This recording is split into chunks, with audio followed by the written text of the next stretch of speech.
Welcome, welcome, welcome to Draught For Upside. I am Brewery Mark, joined as always by Danger Cole. Oh, feeling dangerous tonight, buddy. Feeling dangerous. Especially with this weather. Hey, we have the usual cast of characters with us tonight. Chris Emmerich is back from his sick leave. How you feeling, Chris? Still a little sick, feeling good. It's about 50, 60 degrees outside here in Florida. No polar vortex for me. Still got the heat on, though. Oh, yeah. We won't even talk to you about that. If it was 50, 60 degrees, I'd have the windows open. And Adam White. What's going on, fellas? Danger, I got a question for you. Oh, I have answers, my friend, all day long, even if they're wrong. Did you wake up feeling dangerous today, or is that a progressive thing throughout the day leading into the evening? Oh, man, today was definitely a get up on the right side of the bed in the danger zone, my friend. Awesome. Isn't that where you live, Mr. Oh, Danger? absolutely. That's my Wi-Fi password and everything, man. Not supposed to tell people that. Oh, just the Wi-Fi. All right, you're good. All right, so we are Draught For Upside. We're sponsored by I'mABeerHound.com, and we are on the Legend Sports Network. Currently, you can listen to us live at LennyMelnickFantasySports.com. And for those who are new and don't know us, three of us live in Michigan, and we're currently sitting in, negative 30-degree weather right now? Somewhere around that range. Yeah, it's been interesting. After this show, I get to go and deal with cleaning stalls and bringing horses inside. Nice. No. Did you bring them inside like the house? Like I saw a video one time where a hippo kind of came in the house. Is that where the horse No. in the house? No, they get to stay in their barn. No. Did she bring the goat inside the house, though? That's the question. Nope. Nope, We did nope. do that. Well, I'll take that back. About 6 years ago, we did that once. They lived in the lawn. We had two babies, and it got really cold, and they lived in the laundry room for a week. So, I love it, man. Well, I've been really digging this channel, man. I was listening most of the morning. I've been working from home because it's so freaking cold.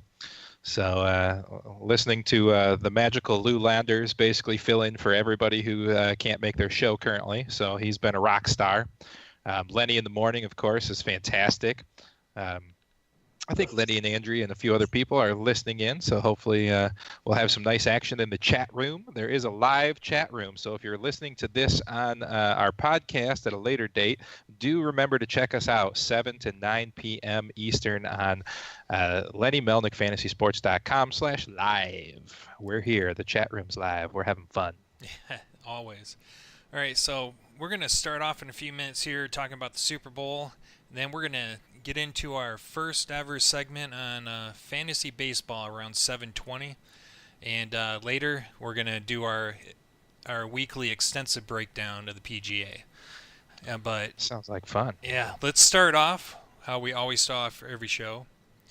What is everybody drinking? I got about a finger and a half left of Woodford Reserve Double Oaked. It was a wonderful gift from my bosses for my 3-year anniversary with them. Might I add, that is also the longest I've ever been employed by a single employer. So double celebration, and it is fantastic. I am still off the beer during the week for the moment, so you're just going to have to deal with Whiskey John instead. I don't know if I like that. That might Why be you're feeling dangerous. dangerous? Oh, feeling dangerous, my friends. You can't wait till my PGA tipsy pick. Let me tell you what. So I went to the store the other day. I sent you guys a photo. So tonight I broke out from Old Nation in Michigan, Electron Brown. I heard this is now the new brown to drink in the state of Michigan. I haven't tried it yet. I'm going to open that up here shortly. And I have some Hop Slam from Bell's Brewery, and I have Sam Adams New England IPA, which, by the way, is excellent. No. Yes. No. Yes. Okay. Sam I'll have to Adams try it. makes good beer. I tell you what, the only thing in my fridge outside of my own brewery's beer is that Larry's latest sour, the Flamingo Fruit Fight. Have you had that yet? No, I saw it sitting there. I almost got it, but I already had like $100 worth of beer. So. Well, it's really good, and I'm told Southeast Michigan is out of it in distribution. So if you find it in the store again, you better grab it because it is a like a gosh, what is it? Passion fruit and lime. Yeah. It's freaking amazing. Yeah, it's really good. Well, So it's crap. not actually a kettle sour. It's just an extremely fruited beer. So I'm gonna have to run right back up to my little store. yeah, that's good. I've got the wife on All Points Bulletin on when she sees it to buy it if she's out and about. So it is delicious. Adam, are you sipping on something delicious over there, buddy? I am not. I'm still stuck at work right now. I will be back on the home front here shortly, and we'll have something in a glass going into my mouth, but I'm not sure what it will be yet. I'll dig it. And there you go. Well, we'll have to meet up soon, and I'll give you some brewery beer. And hey, I got logo stickers for our show for everybody. So not everybody listening, forget you people, but for my co-hosts here, I'm going to mail you out some stickers. How's that sound? Sounds awesome. We should do some make a comment and get a sticker type of thing. Well, I only have 24 stickers, so Hey, 24 comments. What can you say? hand them out. We'll get a little helmets and we'll put them on our helmets like college football. It'd be great. Yeah, I like it. There you go. I like it. How about you, Chris? You got anything going?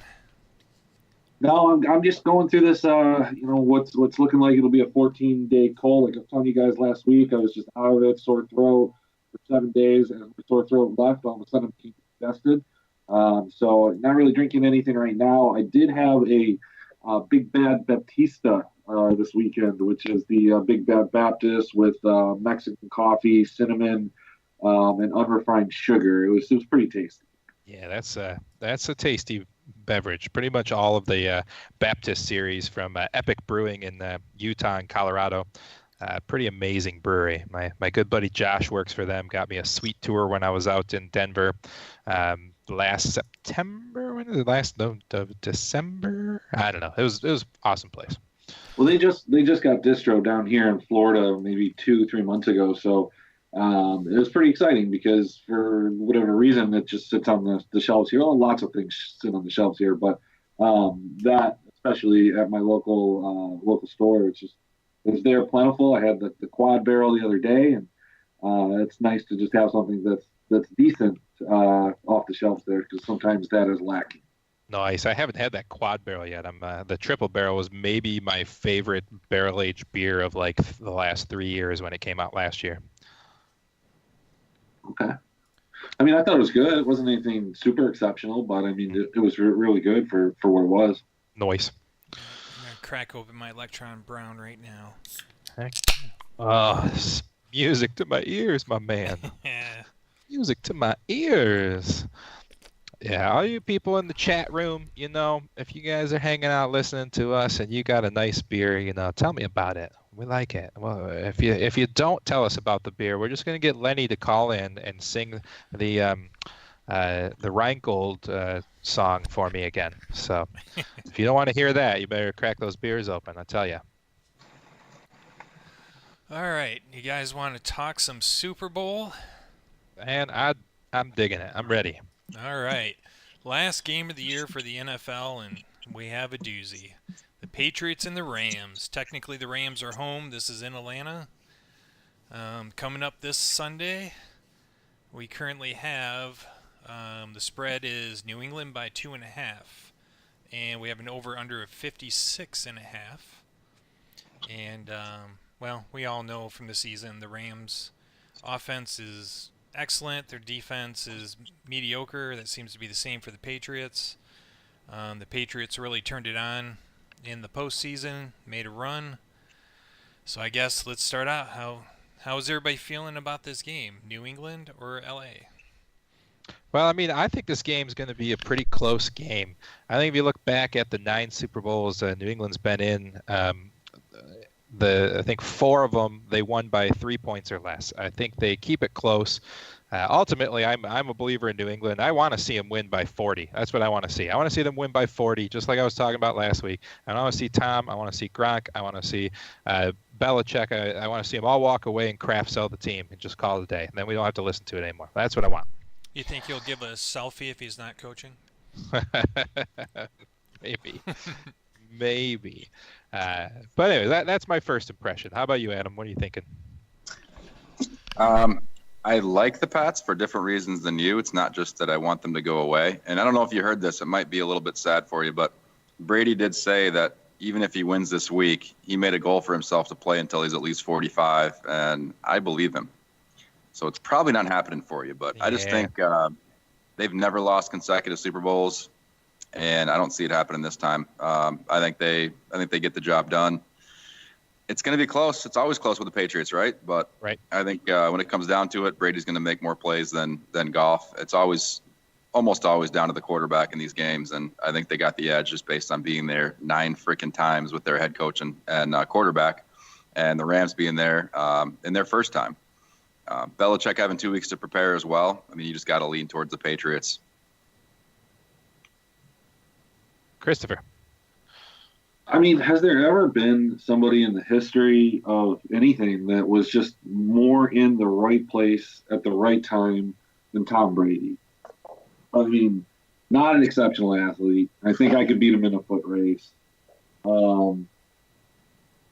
Just in the right place, man. And he continues to do it. And I'm not saying he's a bad quarterback because he's probably the greatest of all time. But in a different situation, I don't think his career progresses this way.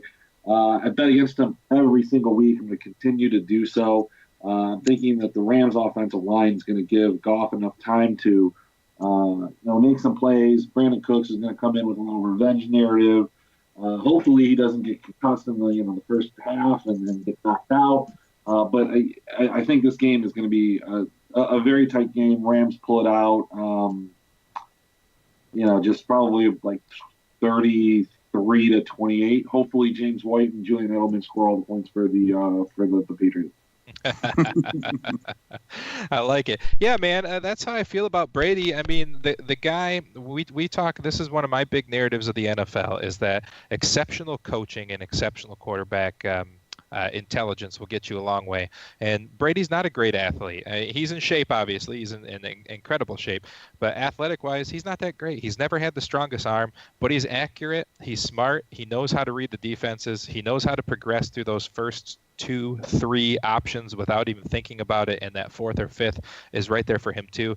He's just like Peyton Manning. He's just like Tony Romo. He's just like a couple of these guys that just can line up and see what the defense is going to do, and that's what gives it to him. He doesn't need the physical prowess because he knows the game so freaking well. And when you combine that with a coach like Belichick, who is unrivaled in being able to change a game plan on the fly, they just have been a magical combination. So I just can't root against them. Do I want the Rams to win and progress into the new younger NFL? Absolutely, but I just can't bet against Brady and Belichick. Mark, what do you think? I completely agree. I think this is going to be New England. I think it'll be close, but I don't see Sean McVay out-coaching Bill Belichick.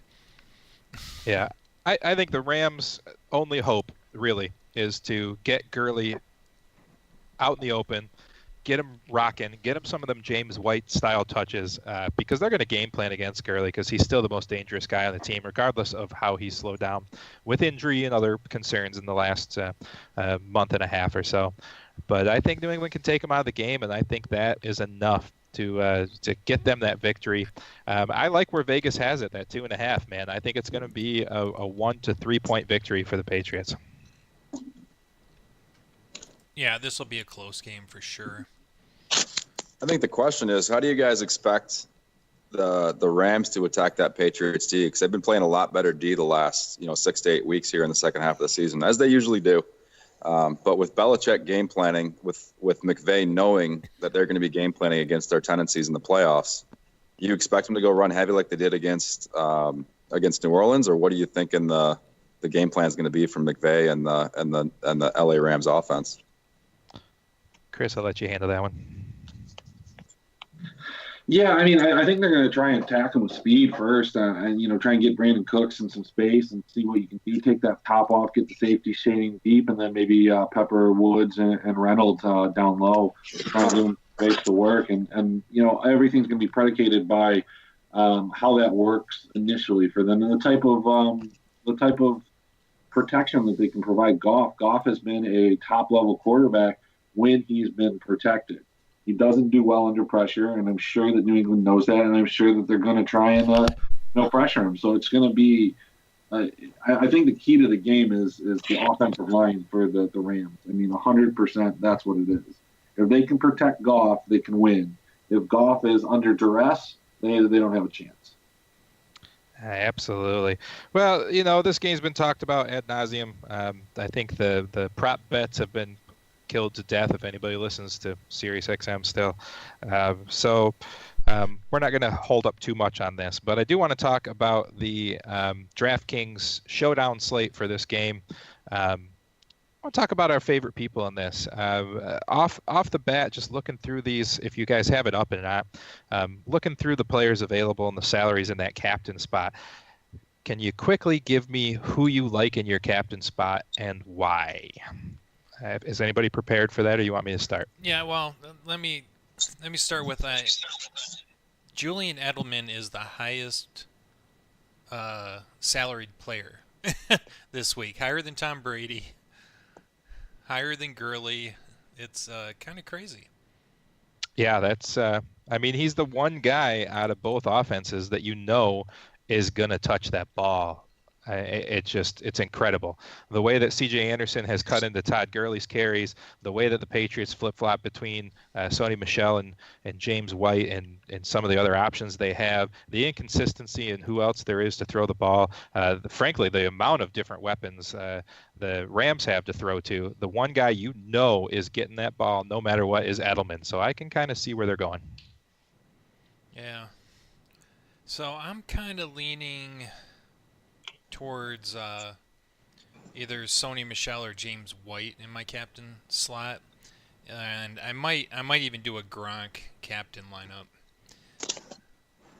I don't know. I just have this feeling that Gronk's going to have like three touchdowns in this game. The way that I'm thinking about this is I'm staying away from the defenses, which had been a winning strategy for us earlier in the year, just because I don't know that either one of these defenses is really going to be any kind of shutdown potential. I think each team's going to score probably 4 touchdowns or the equivalent of points, and I don't think that's enough for me to like the defenses. So I got to kind of figure out what's going to go on here. For me, I think I'm going to take a shot on C.J. Anderson in that captain spot. He's only 7,800 for the captain spot, and it really frees me up to use everybody else. I'll tell you, I don't know if I'm going to land on it, but if you put C.J. Anderson in your captain spot, you can fill out the rest of your lineup with guys. And this is the lineup I just have setting here, holding my spot, which I will change before the game, of course. But C.J. Anderson in the captain spot with James White, Todd Gurley, Brandon Cooks, Sony Michel, and Julian Edelman. So CJ might not get a ton of touches, but the possibility of him running 2 short carries in on the goal line is very good. Yeah, so you're kind of banking that Gurley's injury is fixed in these 2 weeks he has off. Mm-hmm.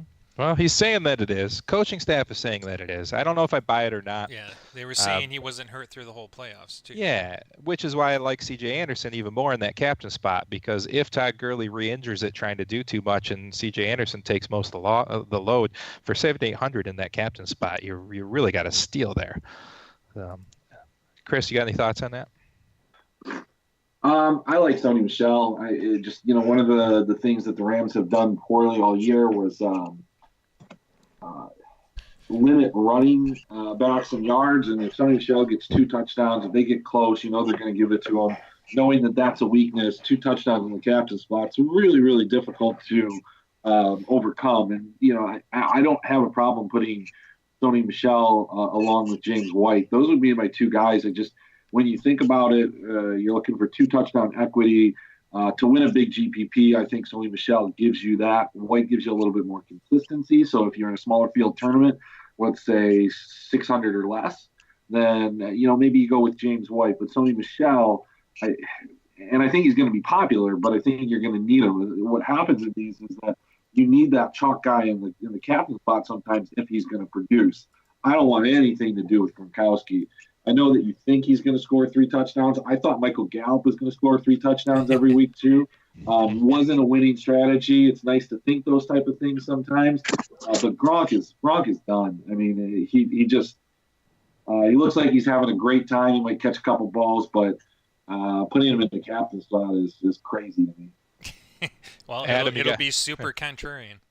That's for sure. And you know what? If you're going to win the big, a $1.1 million tournament, you're going to need to be contrarian. Yeah.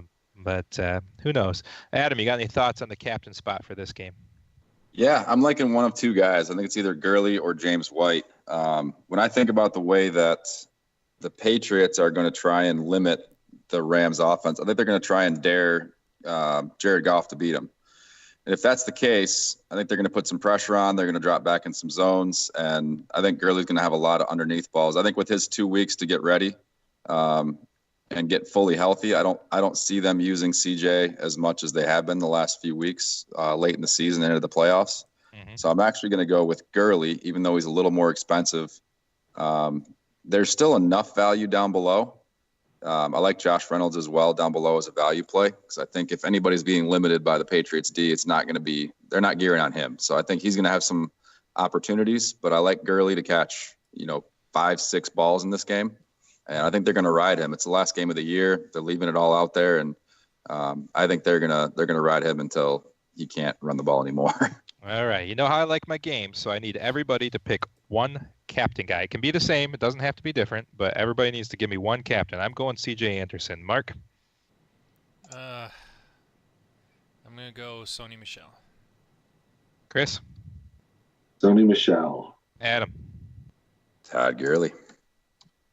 All right. Now, everybody's got to go below the defenses. Below the defenses, all right? So skipping down here in the 2,200 and under round range down there, who scores the most DK points, 2,200 and under? Christopher. Oh, I don't even have it up. I'll tell you then. You got Tyler Higbee, Gerald Everett, Cordell Patterson, Dwayne Allen, James Devlin, John Kelly, Justin Davis. Cordell Patterson. You like Cordell. Adam. You're going under the defenses, so under the defenses, sir. 3,300 for Higbee and below. That's correct.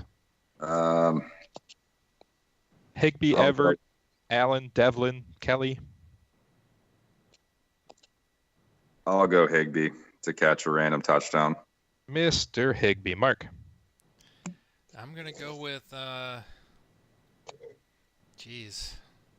going to go with Cordell. Cordarrelle. Yes. Cordarrelle. Always forget that extra R.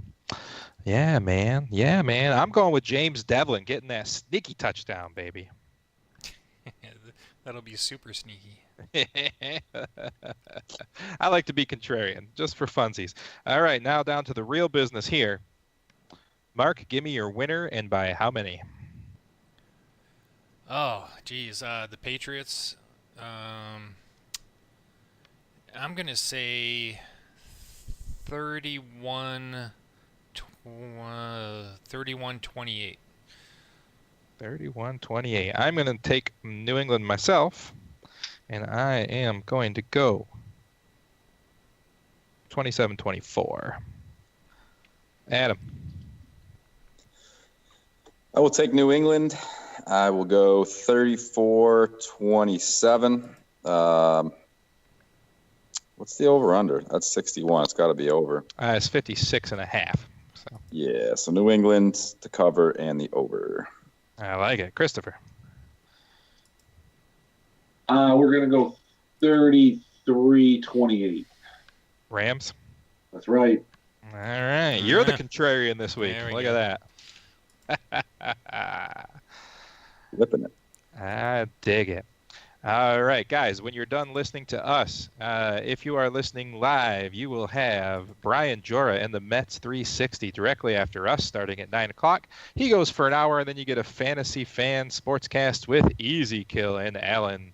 That's some great guys right there, fun to listen to. I am, the Tigers are so sad this year that I have to take interest elsewhere. So I think I'm going to watch Mets, and I'm going to watch some Cincinnati Reds. I think the Reds are going to be my team this year. But I really like the moves both those teams are making. It's going to be very interesting to see what happens there. So Cam in the chat room agrees with me and Chris. Cordarrelle Patterson on a jet sweep. That's right. That's right. Jet sweep. And I Kevin's like got the Patriots 31-13. All right, I'm gonna write that down, Kevin. You're on the book now. I keep a big old book. You're in it now. All right. Last guy that got in the big book got big time destroyed by us. Isn't that right, Chris? Somebody owes you $100 still. Yeah, he sure does. I don't think I've seen him in the chat room since that night. I have. He was just giving us a hard time. That's a bet. A bet is a bet. I like it. Lenny likes Pats to blow him out. I'm with you, Lenny. I want to see that. I want to see it. I would love to see it. I don't think it's going to happen. That's right. So, all right. Well, let's do something new to our show. Mark and I have been going 2 years strong, even before we joined this network, and we have never talked baseball, my friend. No, we have not. I'm not. I've never been a huge fan of baseball on TV, and at the time I was working 2 jobs doing the podcast, and just didn't have time to deal with every day having to look up stats and everything for baseball. No, it's a true story, man. It's I don't want to say it's a man's game compared to fantasy football, but it's a hell of a lot more involved. It's a hell of a lot more involved. So it definitely it's a grind. The season goes. I've set our league up to go only 18 weeks, but a default season goes 21 weeks before the playoffs. It's a long season.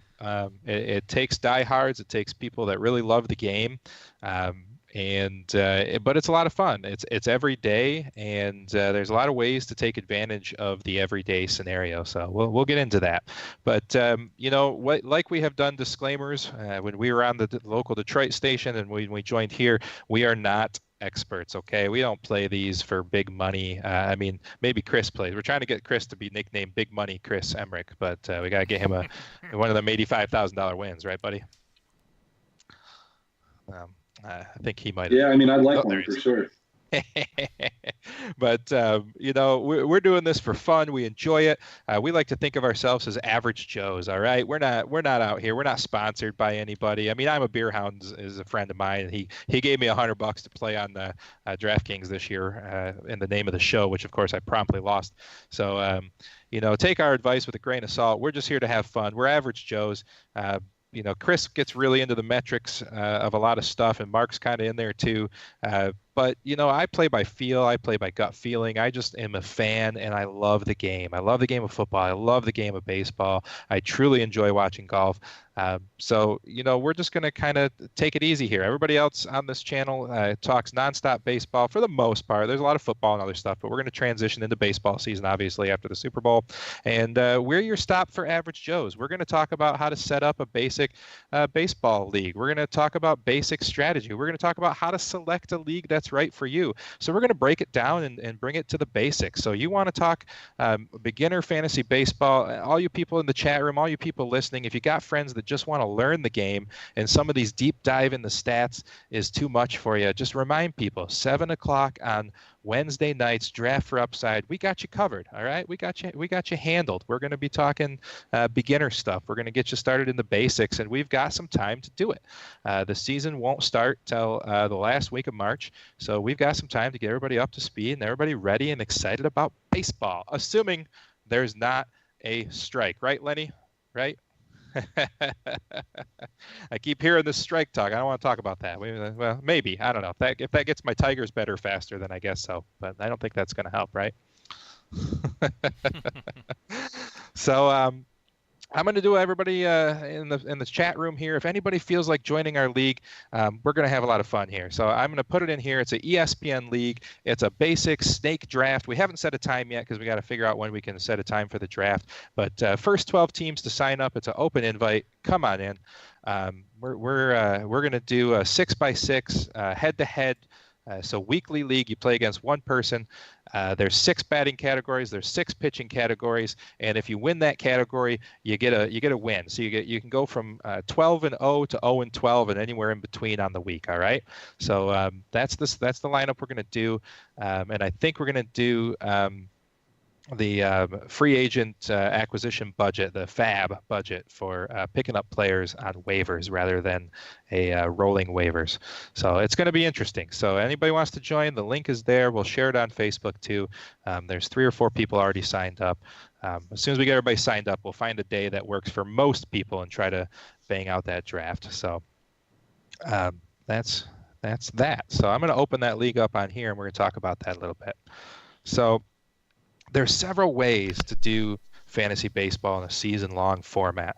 One of them is the way I just talked about, and that is head-to-head. So that means there's 12 managers, and every week you're matched up against one of them, and it's your batters and pitchers versus their batters and pitchers, and you're competing to win categories. In our particular categories here, I'll make sure I get the settings pulled up so I can make sure I have them correctly. We are going to have 25 players on our roster, so just like a major league team. You are going to be selecting in your draft players to fill these positions. You're going to need one catcher. You're going to need a first baseman, a second baseman, a third baseman, a shortstop. It all makes sense, right? We're going to have one utility infielder. So one infielder that qualifies either first, second, third, or shortstop can fill that utility infielder spot. We're going to have 5 basic outfielders. So you don't have to worry about whether they're left field, center field, or right field. There are those settings in there, but we're going to keep it basic and do 5 outfielders. And we're going to have one designated hitter, because this is getting more and more popular every year as these players, and mostly in the twilight of their careers, that can still hit but might be liabilities in the field, but they get a DH designation, so they can't fit any of your fielding spots. So I like to have the DH there, and I also like to have a random utility player that can literally be any player that plays on offense, from DH to catcher to outfielder and everything in between. Then the pitching roster, you're going to have 3 starting pitchers have to be in your lineup. You're going to have 3 relief pitchers that have to be in your lineup. And then you're going to have 3 open utility pitchers that can be any pitchers, starters, or relievers. You can swap those out daily. Then we're going to have 4 bench spots and 2 DL spots. I might bump up those DLs. We'll see. With this new 10-day DL, there's just so many people in and out of that list that we just got to keep an eye out whether we need to add more to that, because people kind of dip out quite a bit. So that's going to be your roster construction. You're going to be drafting players to fill those spots. I guess that adds up to 26, not 25, because I added that extra DL spot, and the extra bench spot. So that is your roster. When we come to scoring, we have set up 6 categories for batting, and we have set up 6 categories for pitching. Your batting category, so this is the categories that all of your batters are going to tally for you. And if you have the first category is runs scored, so if your batters during that week score more runs than your opponent's batters, you get a win in that category. Make sense? Make sense, Mark? Follow so far? I think so. I like it. All right. Then we got home runs. Then we got RBIs, runs batted in. We got stolen bases. We got batting average. And we got the one that I put in there just for funsies. I like to throw a little curveball in there. And so I put total bases in. That means obviously you get a single, you get 1 total base. You get a double, you get 2 total bases. A triple, 3, a home run, 4. So it rewards not only the batting average, but it rewards hitters that get extra base hits, which I enjoy. On the pitching side, we're going to count strikeouts. We're going to count wins and quality starts. I talked to Lou Landers a little bit today, and we were talking about kind of what to do about how pitching has kind of transformed, starting with Tampa Bay earlier this last season, where they started having an opener. So an opener is a guy they have come in and face just that first round of lineup, that first inning. And they got that idea because basically, the best hitters are up 1, 2, 3, 4, right, in most lineups. And they're the most dangerous when they're the freshest and ready to go, right? So why save the closer for the end? You bring a guy in the beginning, face those first few guys, get the toughest outs, and then move to a guy that might eat up 4 or 5 or 6 innings and come in for that kind of long relief instead of a traditional start. So we decided to do wins and quality starts. So the quality start only counts for the guy that starts the game. He's got to go 5 innings and give up less than, I think, is it 3 runs? 3 runs or less, and they get a quality start. And then the win, of course, you got to get the win, which can can work for relievers. So it's kind of a way to equal out the new opener thing. Then we've got your traditional categories of ERA and WHIP, and then we've combined saves and holds. So you not only get value for guys that get the saves, but you get value for the 7th or 8th inning guys when they get their holds. So that's the basic categories that we're going to do and set up in this league. So I put the link in the chat room. It's there. We'll share it on our Facebook page, and that is the basic settings. You can go through and look at those in the league settings, and that's how it's going to line up. So any questions so far, guys, or have you all tuned out or fallen asleep? No. Excellent. Well, I see that you already joined, Mark, so you're going to be deep in this with me. We're going to chat daily. I'm going to learn this year. Yeah. We're going to chat daily. I'm going to apply it to DFS. So. Right? So the beautiful thing is right now it's January 30th, okay? We got lots of time. There's only 30 teams in the league, right? So if you literally every day, Mark, wake up, pick a team, go to their ESPN or their MLB page, just read about them, go to Fangraphs, read the breakdown. The most important thing is to just kind of figure out who's going to get the playing time, where they're going to end up in the lineup. We like targeting guys that are going to get a lot of at-bats. You're going to target guys for your runs and your average that are batting 1 or 2. You're going to start targeting guys for RBIs and home runs that bat 3 or 4. And the further back in that lineup, kind of the less basic value that they have. That makes a lot of sense, right? It does. Because you can only score points if you're at bat. So, you're going to look at those guys. So you're going to figure out what each team is doing for their lineup and what the projected lineups are. And you're going to start to kind of get a feel for who's out there. There's a million ADP sites out there. Look them up. Look through them. There's some great sites out there that combined ADPs from multiple sites. I'm a big fan of Fangraphs. I know Chris turned me on to Fangraphs. Fangraphs has some amazing information, does it not, Chris? Oh, we lost it. Yeah, I mean, it has everything that you could. It has everything that you could want, and it gets as complicated as you can imagine it could be. But there's just plenty on there. It's a go-to page. It's a one-stop shop. I mean, it's really during the season. It's pretty much the only thing that I look at. There are a couple others that I get into, but that is going to be the primary one. Usually, there's about 40 tabs open on Fangraphs for me. And dude, you know what Fangraph costs for a year subscription? No, I don't. $20. Yeah, and they have a lot of ads. But They do. mean, hey, they give you a lot of content. They do it for free, so it's either the ads or you fork up the $20, or you're just a terrible person that uses ad block. Right. Well, you fall into one of those categories. And here's the thing, and what's awesome is that Fangraphs is for $50 you can block all the ads, and it really is. I mean, the info on there is just as good as some of these sites that charge $40, $50 a month. I mean, correct me if I'm wrong, Chris, but the site is incredible. Yeah, I mean, any site that you're looking at for fantasy usually pulls information from there. There's a lot of little chats and different things and articles that you can pick up a little bit of an edge on a player that maybe, here's what it comes down to is in any of the sports, whether you're playing football, baseball, basketball, hockey, if you actually watch the sport, there's going to be little intricacies and nuances that you might be able to pick up on that other people don't. There's a lot of baseball. There's a lot more baseball than there is any other sport. So it's hard to watch all of that. And to find some of those nuances and the intricacies, you might miss some of it, but they go into really, really nice breakdowns on different players, what they're doing, and not just that they're succeeding in certain ways, but why they're succeeding. I'll throw out an example that I'm sure we'll talk about again, but 2 years ago, if you remember, Eric Thames came back from Japan, had a huge power surge. In April, was hitting home runs left and right, getting drug tests left and right.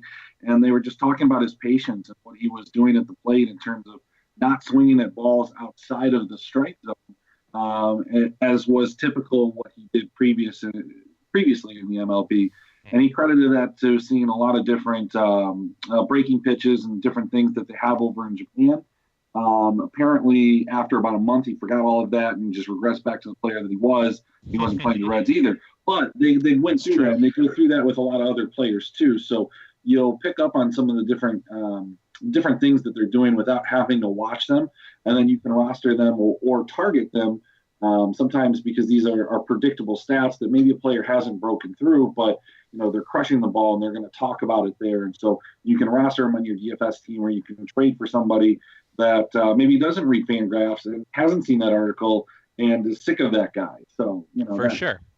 And we're getting a question here in the chat room that's saying, what's the best site for rookie baseball fantasy player league to start in?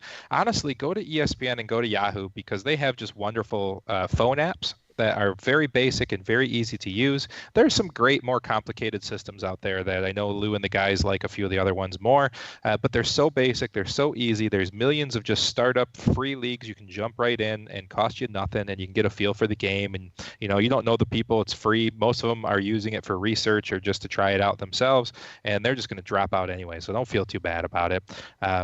The reason why I like head-to-head is not everybody I know that I play baseball with is a hardcore baseball fan that I am, and it's more towards the fantasy football setup of head-to-head weekly matchups, and it makes it a little bit easier to kind of switch over into it and grasp it if you're trying it for the first time.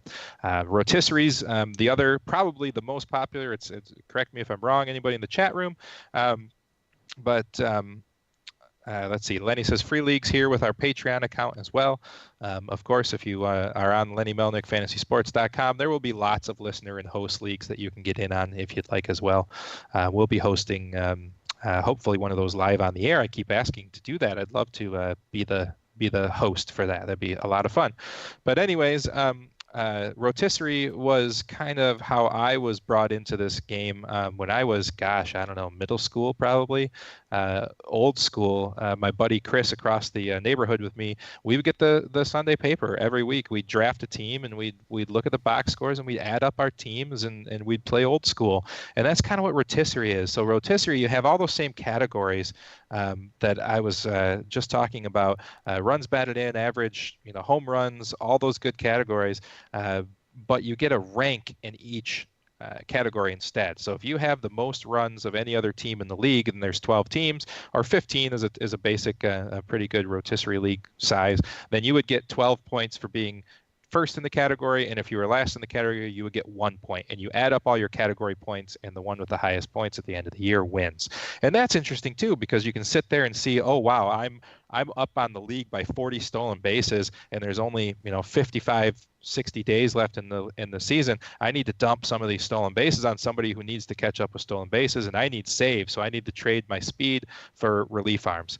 So it's just it's a lot of a lot of different ways you can play the game. And then if you really want to get into like the fantasy football style, they have points leagues where a home run's worth 10 points, or whatever you have it set at. Strikeouts are worth 2 points, and then you just add up points like you would fantasy football. My least favorite way to play. I don't like points as much. The stats is what's kind of fun to track and play baseball, and when you add a points league, it kind of takes some of that tracking and fun away. So Chris, what's your favorite style? Yeah, anything, rotisserie, heads up, either way. I totally agree with you on points, and maybe for a little bit of a different reason. Points is just it's a challenge in basketball as well for season long. Just it limits the amount of trades that go on, because people are just going to look at the points totals, and when you're doing two or three player trades, oftentimes you're having to match up trade or point totals, and that's not the point of it. When you can trade a guy. I mean, I'll tell you the all-time worst trade that I ever made. I wasn't paying attention to it. I picked up Blake Snell in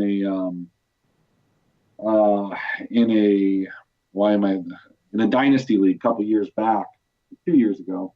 I picked him up for an aging veteran, maybe like Hutchin or Rare or something. It was a great trade, but he had kind of a disappointing year up and down. I really needed steals. Really, really needed them. And somebody offered me, and it pains me to say this, but offered me Billy Hamilton for Blake Snell straight up before last year, and I took it. Terrible, absolutely terrible. But the point was, I was looking for the steals, and I was looking to acquire those, and all I did was trade a top 5 pitcher for a guy that barely made the lineup half the time, and yeah, hey, those are the type of things that you can make. Absolutely. So the other thing we do in our league here is it's daily lineup changes. You can do weekly lineup changes where you have to set your lineup for the whole week and basically kind of hope your player doesn't get hurt or sits out or skips a rotation spot. There's lots of different ways to play the game. I like daily, and a lot of people are intimidated by daily. I think that you don't need to be intimidated by daily. Of course, I do have the freedom of being a beer rep who drives around and sells beer to people and have a lot of time sitting at bars waiting for managers to talk to me, so I have time to look at my phone. But I do it pretty simply. I wake up in the morning, and while I'm sitting on the pot, I check through the news, right? Make sure nothing crazy's happened to any of my players.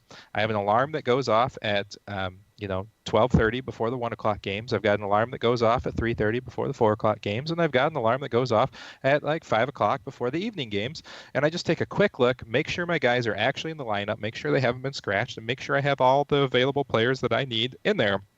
And if you do that, if you set your alarm 3 times a day for the start of the different time of games to start, you will finish in the top 4 or 5 of most basic leagues. Not talking about expert or high dollar leagues, but if you're playing neighborhood leagues with your friends and your family, if you just pay attention on a daily basis 3 times a day for 5 minutes, you will finish in the top 4. I guarantee it.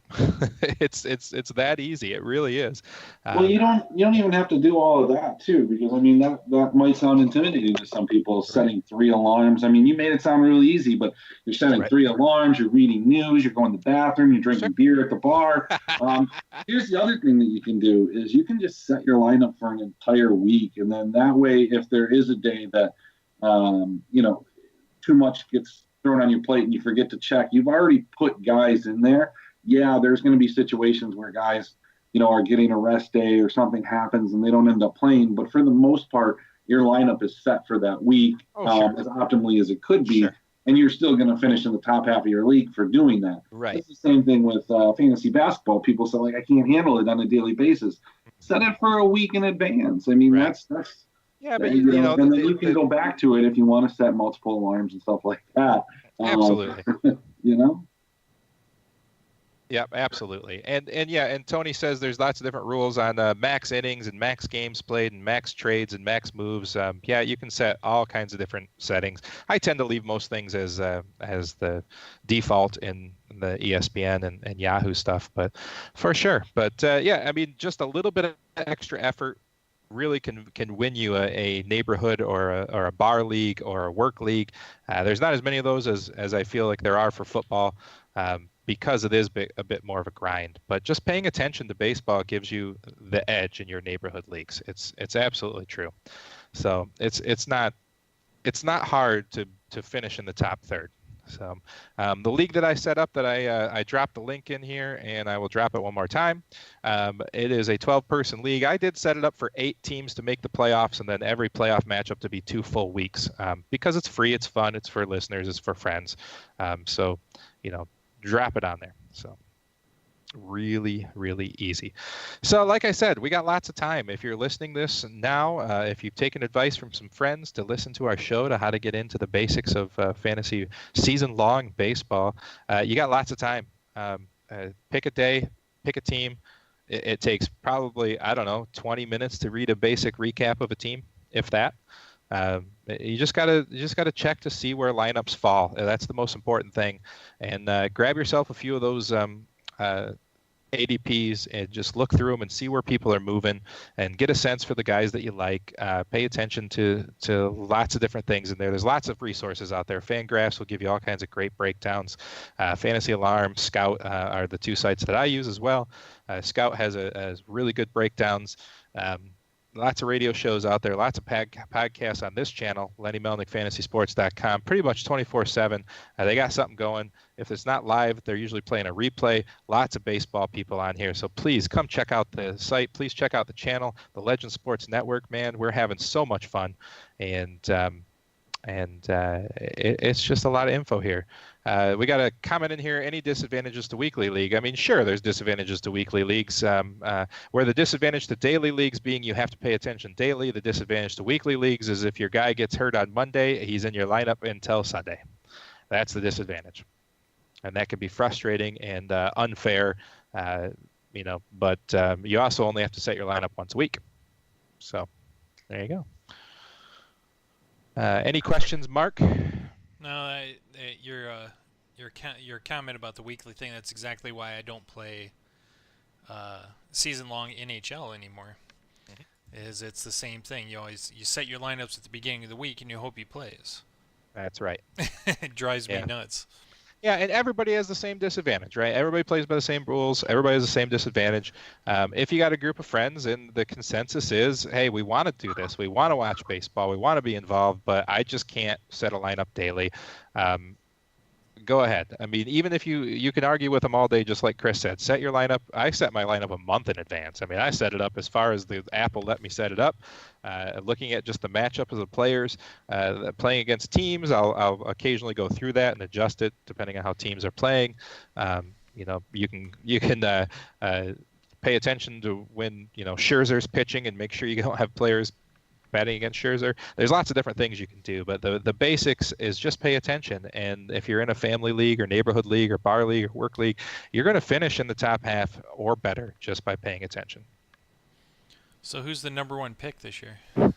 Well, I mean, that's up for a little bit of debate. I think the consensus has still been Mike Trout with a little bit of Mookie Betts sprinkled in there.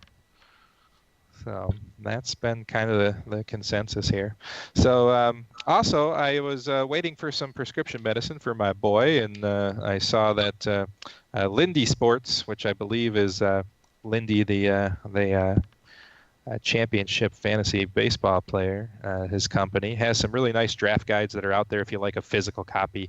I don't believe too much in physical copies. Things change too quickly. There's plenty of great sites out there you can keep updated with. One of the things I like about Fantasy Alarm, the reason why I got into that one, was they used to have this function where you could put in your lineups and it would send you an alert anytime there was a news item on your player. I don't know if they still do that or not. I pay attention enough now that I don't need that, but well, and ESPN does that now too. I mean, they're a little bit behind on the push alerts, but they do that. So yeah, and definitely you can set all of your apps to get push alerts. So if a new news article pops up on your player, it just does it automatically. But that's actually how I found Fantasy Alarm. Gosh, I don't know, a dozen years ago, because you could put your football and baseball lineup in there, and it would automatically send you information on if they saw anything, which was really cool. Yeah, Tony says number 3 is the real question. I tend to agree. Dr. Roto ended up taking Jose Ramirez, I believe, number 3. I do not like that pick. I like Jose Ramirez, don't get me wrong. But the Cleveland Indians are a regression team for me this year. Maybe I'm in the minority, but I just started researching. But I don't. I feel like Jose Ramirez played over his head last year, and it kind of regressed towards the end of the year. I mean, I think so. Look, I had the number over in one of my leagues. I had the number 2 pick. Somebody went Altuve over Trout, so Trout fell into my lap, and then in like the 3rd round or wherever Ramirez was being drafted, I got him. So I had Trout, Ramirez. I also had like Nick Markakis and Freddie Freeman. I was loaded. But I'll tell you what, I didn't ship it because Jose Ramirez didn't do anything the last 6 weeks of the season, or 4 weeks of the season, or whatever the playoffs were. He didn't do anything. Right. He does add that element of being able to steal bases, but I just don't think he's going to have the same type of power this year. You don't have Brantley in that lineup anymore. He's gone to the Astros. I just, look, it's got to be, for me, it's got to be JD Martinez. Yeah, I like JD a lot. Or Ronald Acuna. Those would be my 2 guys. Yeah, I like all those guys. Acuna's good. I like Acuna and Ramirez. To me, I could go either or. Sophomore slumps still scare me a little bit, although Acuna looks like he's got all the tools that's not really going to bother him that much. JD Martinez is just a lock. I just love JD. I actually had JD and Mookie Betts on my keeper league last year, so that was just awesome watching them play all year long. Just looking at some ADPs right now, and this is the first I've really looked at it. Some of these just really surprised me with Javier Baez at 13. Like that seems. Well, I'll tell you why. 11. I'll tell you why, though, Chris, is that we're seeing steals almost disappear. And Javier Baez is still a guy that's going to steal you 20, 25 plus steals. And that's why he's getting valued up that way, because the true 5 category players are disappearing. They're just not there anymore. There's too many specialists out there. There's too much stuff with this, launch angle and all these crazy things that the teams are doing. And they're just not willing to steal as much as they were before. Well, so you're telling me Javi Baez at 13, but Juan Soto at 30? That makes sense, Right? Well, like, there's a pretty big discrepancy there, and I'll tell you which player I like better. So. Right. I mean, I get you, but here's the thing: is Javi's been up. He's been doing it. He's progressively getting better. He finished last year on fire. And Soto, he got 3/4 of a season in, but he's still young. Players are still adjusting to him. Players are still looking at tape on him. And, I take the guy that's been around a little longer probably before. So I probably take Baez over Soto, but I will see how the preseason plays out. But, yeah. We'll get into more player-by-player stuff as we go, but I mean, we're looking at these guys like Jose Ramirez. I like Nolan Arenado more. I like Christian Yelich more. So for me, Jose Ramirez probably maybe 6 or 7 or 8 is more likely on my list. Yeah, I mean, one of the things you got to look at too for those people that are new, and you have to look at players that you think are going to perform better than they did last year. That maybe are ready for a breakout. Like Jose Ramirez last year for me was a guy that was just smashing a ton of doubles, was getting the opportunities, just really hitting the ball, but wasn't really getting the home runs, not to the same extent that he did last year. Was stealing a lot of bases, and he was just a great value. At 3, he doesn't present that same value unless he produces like he did last year. So when I look at a guy like Javi Baez or Christian Yelich, I ask myself, hey, was last year who they are, or was that an aberration? For a guy like Javi Baez, I have a harder time believing that's who he is and that's who he's going to be, as opposed to being that as his outlier, his best year, and he's going to regress a little bit. I think Christian Yelich is the same thing. I think he's going to regress a little bit, but even with that regression, I think he's going to be very, very good and is top 10 worthy. I'm not sure that I put him above JD Martinez. I mean, Acuna can make the case for it. Same thing with Arenado. The other guy that's really tough for me here in this top 10 is, and maybe it's because I was burned by him, is Trey Turner. But again, and I get it, it's the steals. But as an overall hitter, his rookie year, he was very, very good until the steals became attractive. But just has not had the same type of power that he displayed in 2016 in that limited time. I get it. I get what you're saying. But for me, one of the things I look at is I look at a guy like Javi Baez, and I look at how highly touted he was when he was up and coming as a prospect, and he's still very young. He's finally got full-time playing time. His body's getting bigger and stronger. I think that he's more like he finished the year than he has been leading up to that year. I think that he's coming into his own, and I like Christian Yelich for the same reason. So I like those guys. Some of my other targets when I start looking at these ADPs, this is about the time I start looking at ADPs. As soon as football season's over for me, I start looking at guys like let's look at Joey Votto, like a guy who has been Mr. Consistency his entire career, who absolutely shit the bed last year, right? But this guy is a class act, perennial all-star, great player. They're building a good team around him. I just love this guy. So I like to look at, big names that had down years that, not like Miguel Cabrera, because he's, going to be like 36 or 37 this year and he's just done. But guys like Joey Votto, I love guys like that. Guys like Paul Goldschmidt who get to come to a new ballpark, get to play for what I guess consensus of was it Bud Selig said Cardinals is the best team, is the best fans around, and everybody talks about how fun it is to play in St. Louis. You look at guys like that I just love to look at these guys that have made names for themselves who are had a down year but are in a better situation this year. Well, and a guy that, and I'm trying to find him on the ADP that just falls right into that. And he's going into what's going to be one of the better offenses in the league, provided everybody stays healthy and produces like last year, is Josh Donaldson. Sure. Yeah. I mean, going to Atlanta with Freddie Freeman, Albies, Acuna. Yeah, he's going to prosper there because he doesn't have to be the center of attention there. Well, he's going to have a lot of guys around him. I mean, and I just started looking at this, so forgive me if some of these guys aren't there anymore. But Nick Markakis and Carte, rather. Incinerate. I've been playing some Warcraft 2 and looking at the history of the game. You know, it's 1995. There's a famous player named Incinerate, and that's where that came from. It runs on my ancient PC, and you know, Sure. been getting into it. So, Yeah, but back to this, you know, that's just a lot of guys that can get on base. There's no easy outs in that lineup and those guys. And you know, a guy like Townsend could really kind of revitalize his career. He didn't really look like he was plugged in the last couple of years in Toronto, and you know, the team around him probably made it hard to be interested. But I haven't found him yet. Maybe I missed him. I feel like I missed him. I'm down in the 80s right now. I don't know. I'll try and find him. Nah, it's all good.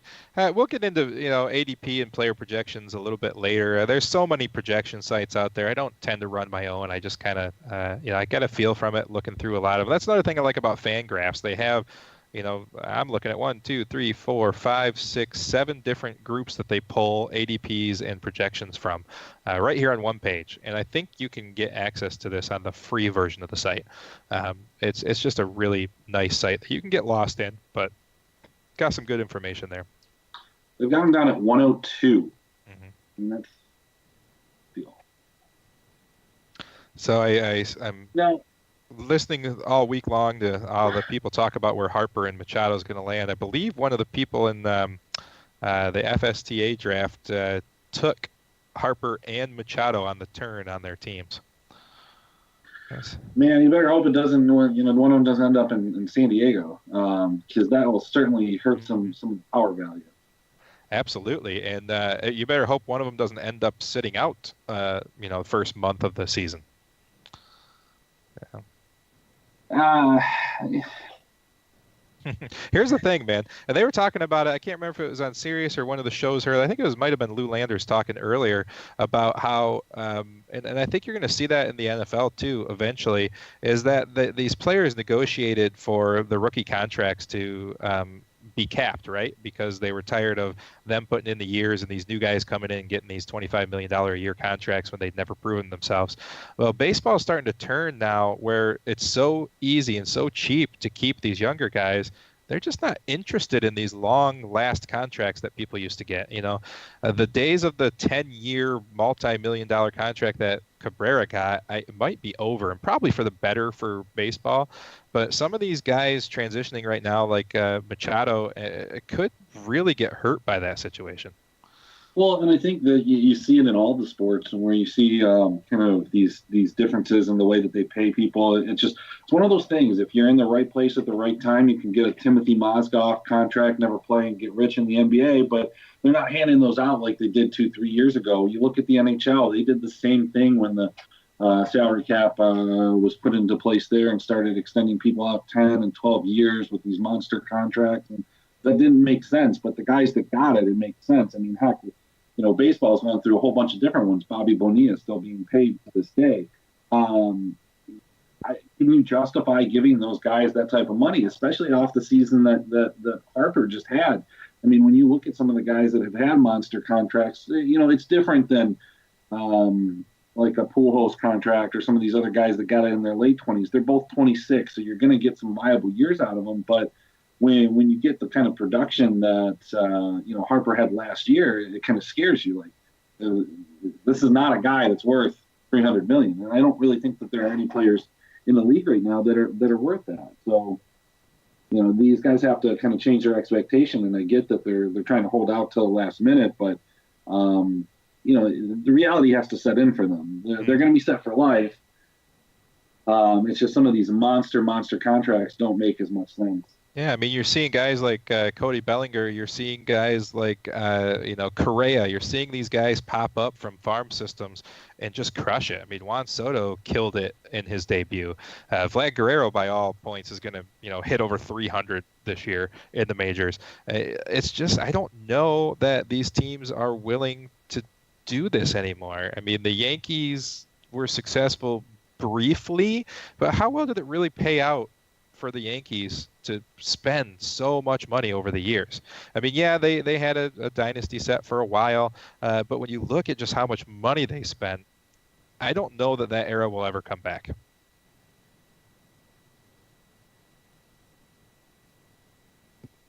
I don't know. I think it worked out really well for the Yankees.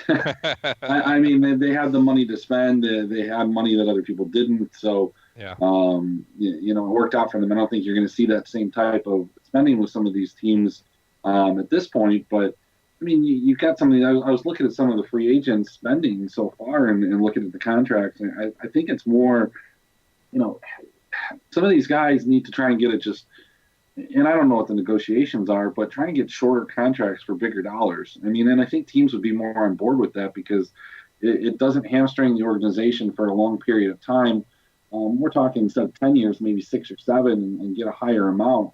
You just don't want to be tied to a guy that you can't move and you have to play and you're trying to rebuild, but he's there, i.e. Miguel Cabrera. I mean, there's nothing, you can't move the guy. You can't do anything with him. The Tigers have made a ton of bad moves. And if you read, I know you read that article too, but you don't really have a lot of assets outside of Castellanos. I mean, Homer, like they said, lost all his value last year. And he had a tremendous amount. And I don't know, it just looks bleak. And the thing is though, if you think about the way that the Tigers were bad before they got good, how did they get good again? How did this era of irrelevancy start? Do you remember?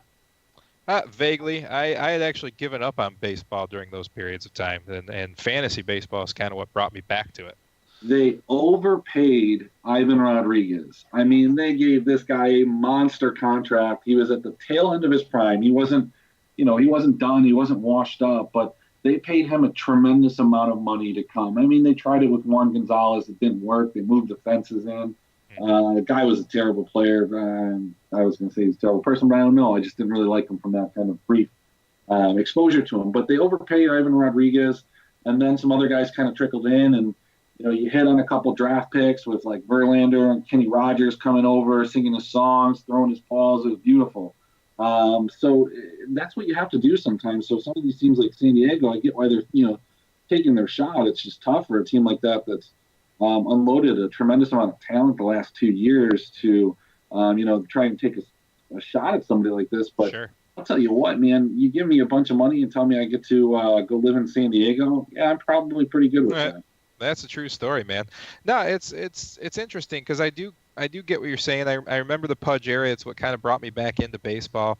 And sometimes making a splash like that is the key to get a few of the other guys on board, right? Because it's an old boys club.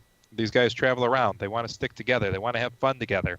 And then, it lines them up for another player here or there to come in and play a bit role. And then you get, Dombrowski baseball, which was the minute you think you can contend, you sell everything to try to win. And it worked. I mean, we went to the series, right? We had a great stretch of baseball, but we're seeing the after effects of that. It completely gutted us. And I don't know. That style of management, I don't know if that can stick around either when you start looking at how well Houston has done and how well Kansas City did and how well Milwaukee did. You're seeing a lot of these teams. Well, I guess Milwaukee brought in quite a few names last year. But I think it's more successful to build the farm than it is to sell everything. So, well, sure, but I think that, he knew what he had done with some of those contracts and how those contracts were set up with Verlander, with Cabrera, with the age of the team, and he knew that the window was kind of small, that they were going to be even able to compete and bring those type of players in, and so that's why they decided to do that. They probably could have cut a couple of years of contention off if they decided to start rebuilding and just been a mediocre team, but yeah. Reality is that, in the AL Central, they had the opportunity to win that because they didn't really have the competition. So that's right. I think the best course of action is what they did, and you just kind of have to live with the after effects of it.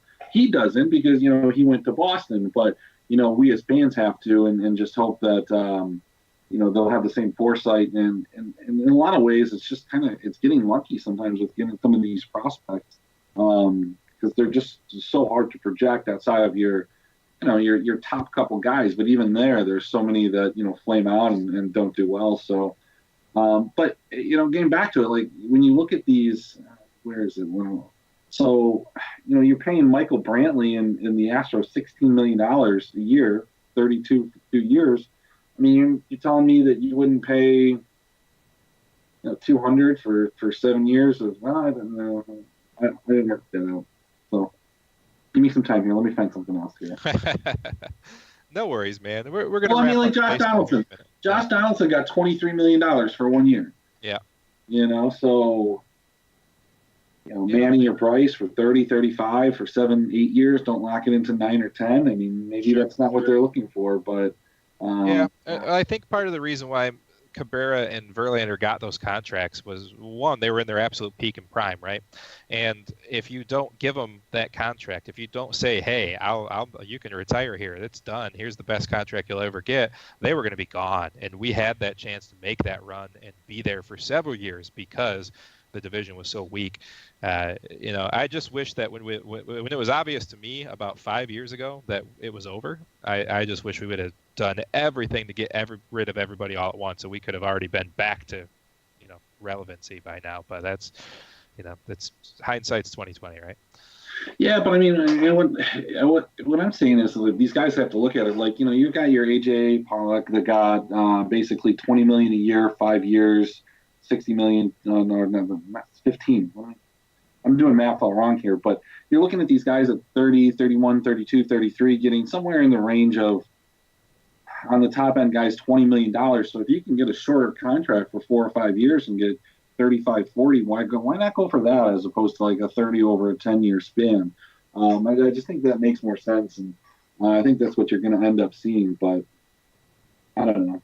The problem is that if you overpay a couple guys and it just hamstrings your whole organization. I mean, look at the Lions in the same, to the same extent with Calvin Johnson and Stafford, and you're overpaying a couple of these guys, and you need more than 1 or 2 guys to win you games in football. You need more than 1 or 2 guys to win you games in baseball. So you got to be diligent with where you spend your money, but at least spend some money. And it's going to be interesting to see. There's been a lot of talk on who's going to be that first $300 million guy, and I actually have my money on no one.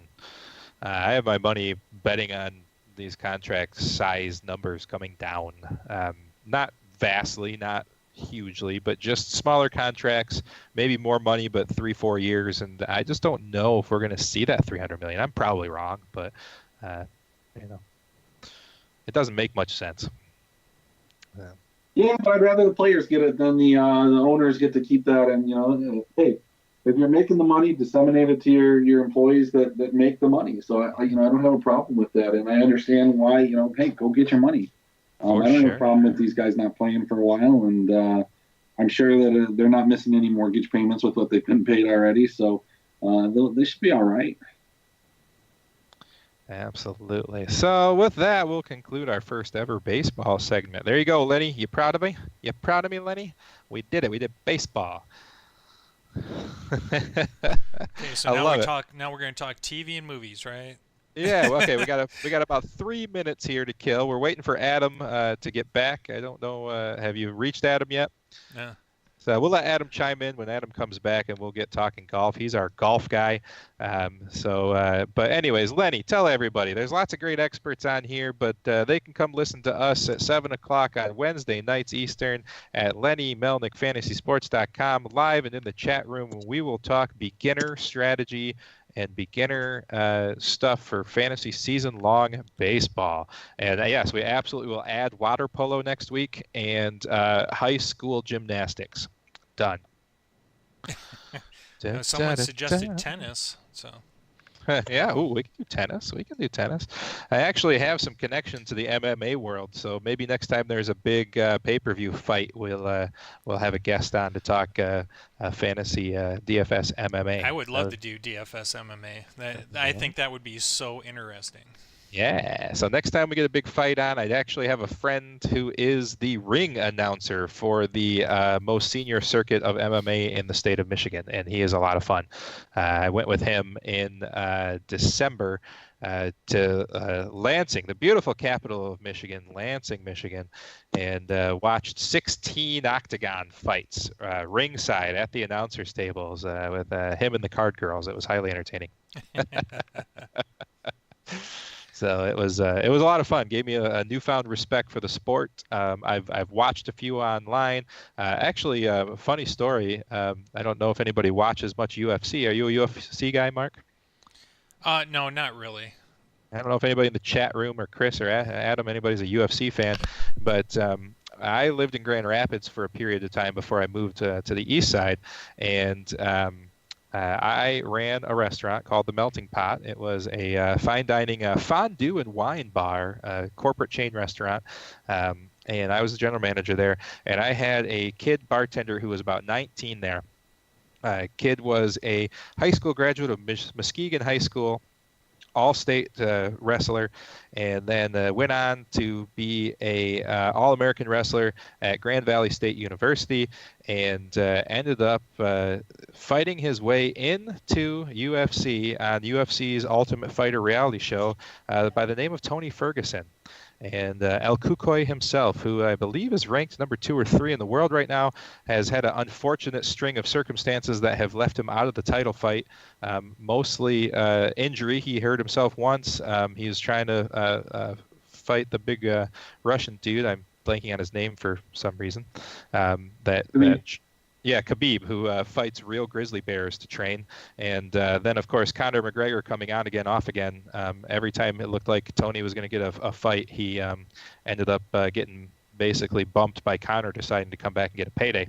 So he was a friend. He was just this kind of punk kid bartender. He was goofy. He was playing coin tricks and card tricks with guests, and he was very quiet.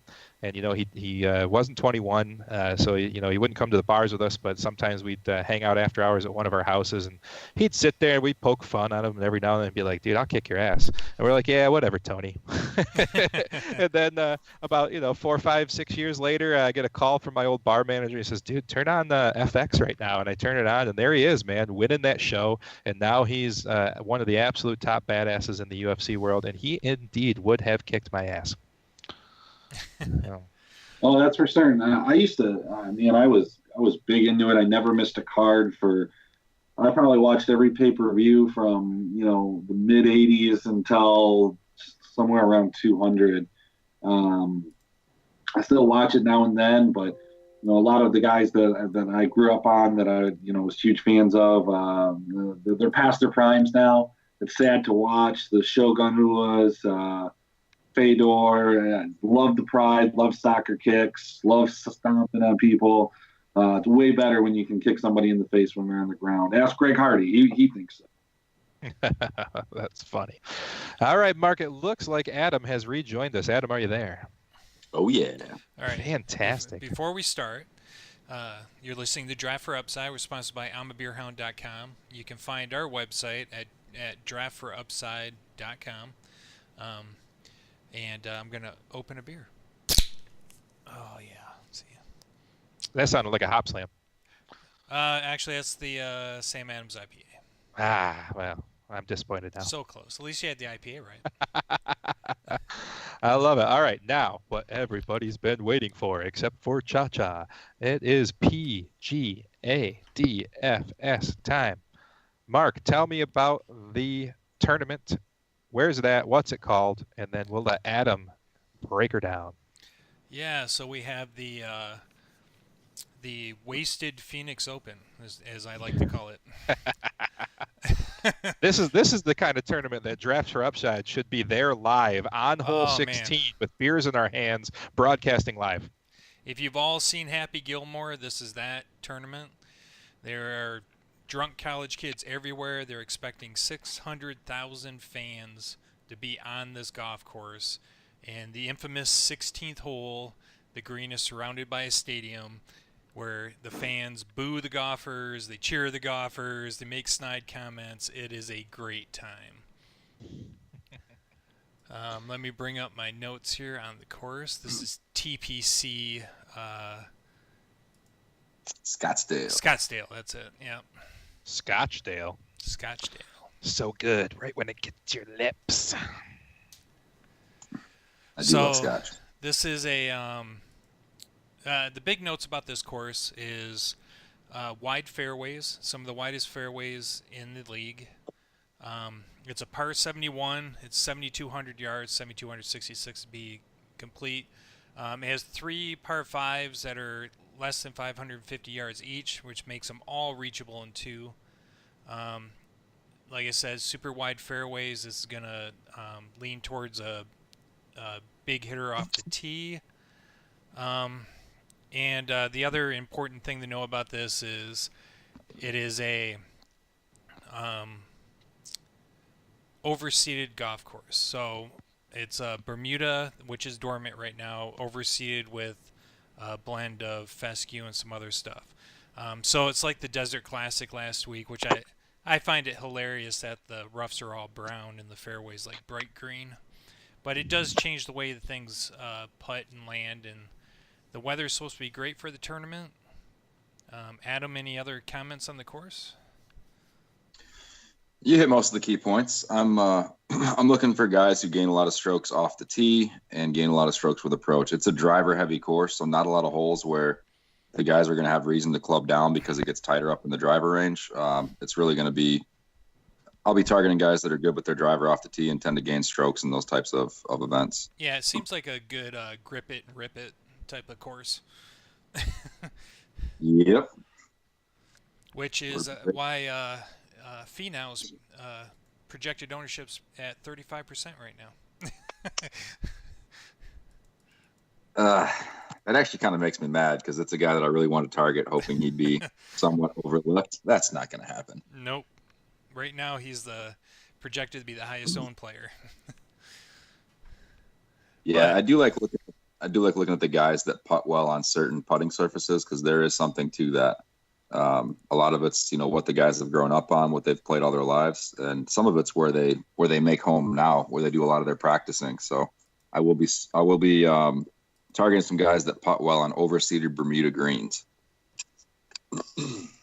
Yeah, that's a stat I wanted to really look up today, and I didn't get a chance to. So, yeah, maybe you want to start there, or do you want to break into something else? Yeah, we can start there. Yeah, Start with I some think of the- it's an interesting stat. I don't think a lot of people out there realize, there's a difference in the way you putt based on the grass that's growing. Yeah, a lot of it comes down to how adept guys are at reading certain green types. There's guys that grew up in out east or in the Midwest that tend to put on bent grass greens. Different types of Bermudas are going to roll a little bit differently. Like Bermuda in Florida is going to tend to be a little more grainy, a little more bumpy.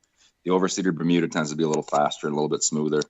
The grain doesn't quite weigh as heavily on those types of greens. So there is something to it. If you look at the strokes gained putting metrics on certain guys, they putt a lot better on these types of greens than others.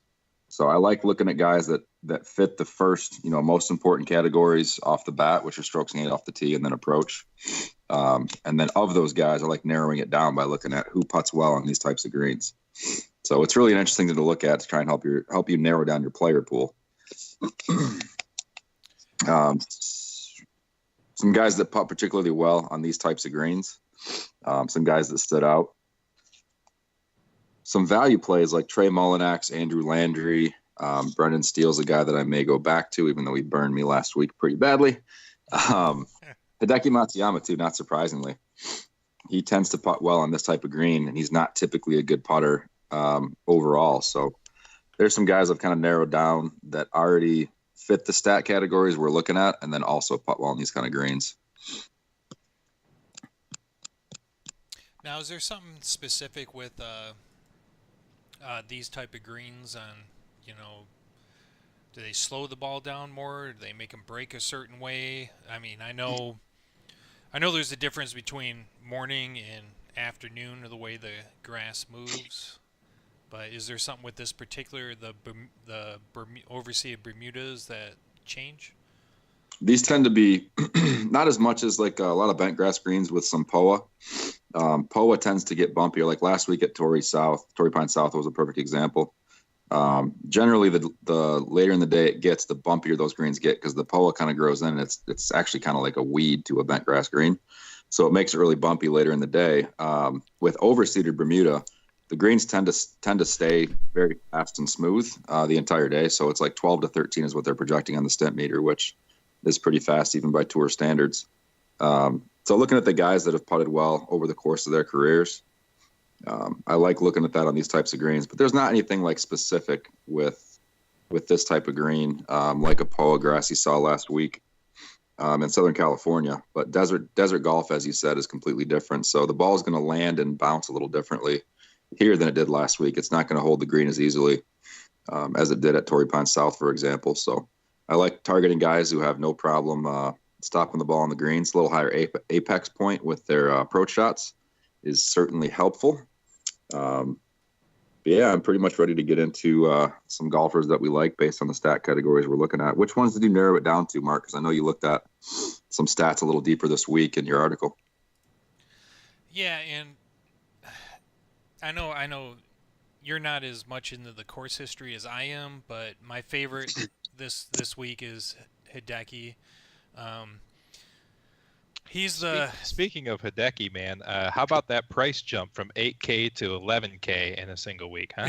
yeah. I was just gonna say he's the third or fourth highest player now this week, but this is DraftKings adjusting for the course history, which he had an injury withdrawal last year, but then the last 4 years after that, he won it back to back, came in second, and came in fourth. That's just killing it here.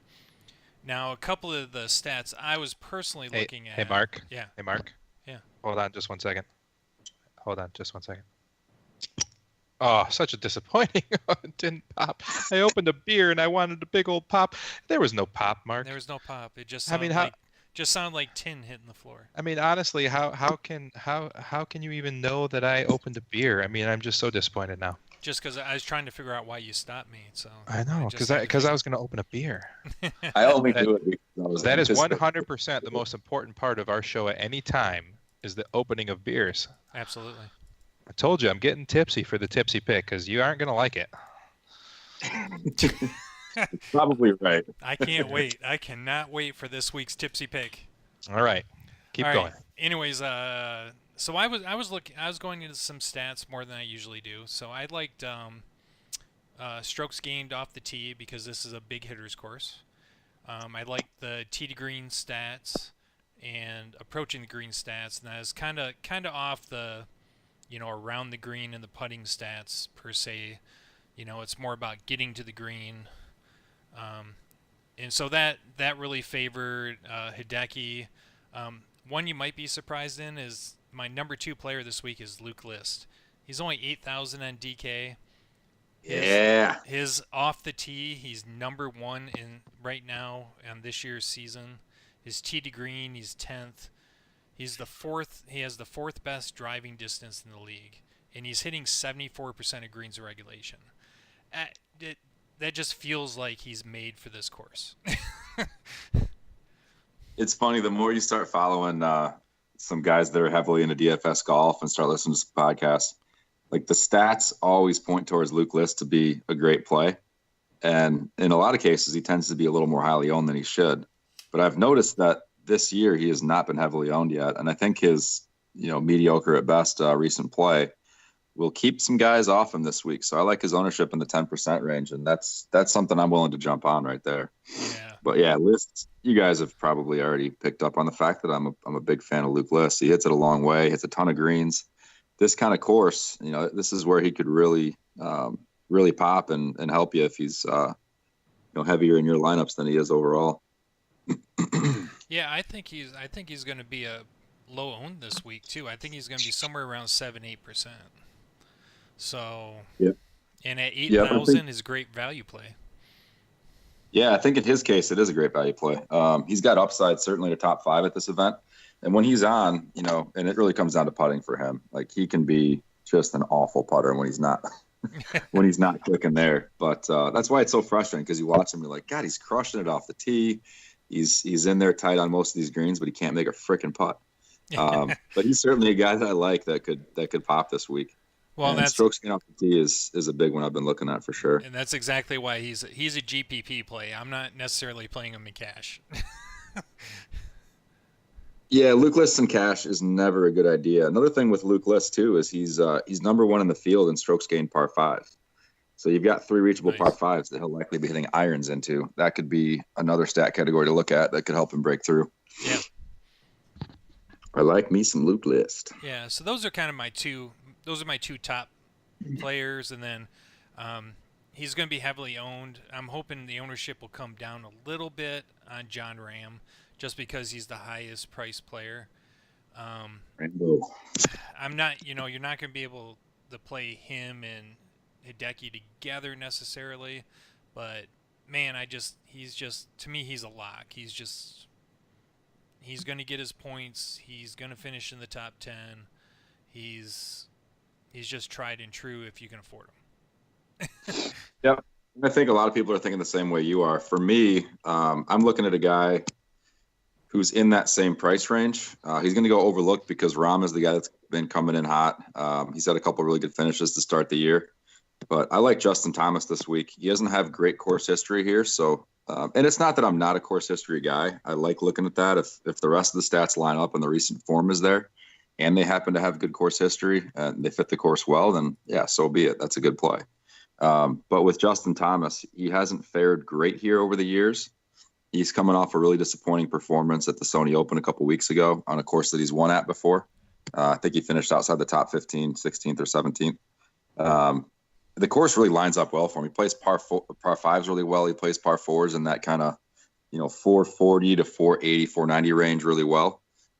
So he should be a guy that could really pop. And I think he's going to be the lowest owned of those top three. And I would actually give him a higher likelihood of winning the event over those other two guys. So I'm loading up on Justin Thomas this week. Yeah, and he's a good play, and he's first in approach, so he's awesome on that second shot and getting onto the green and putting for eagles and birdies.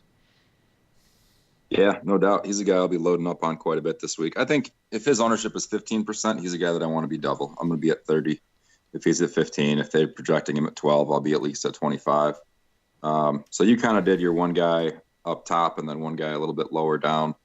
And you're right, Hideki's a hard guy to get away from. But I also like Webb Simpson to go a little bit underlooked this week.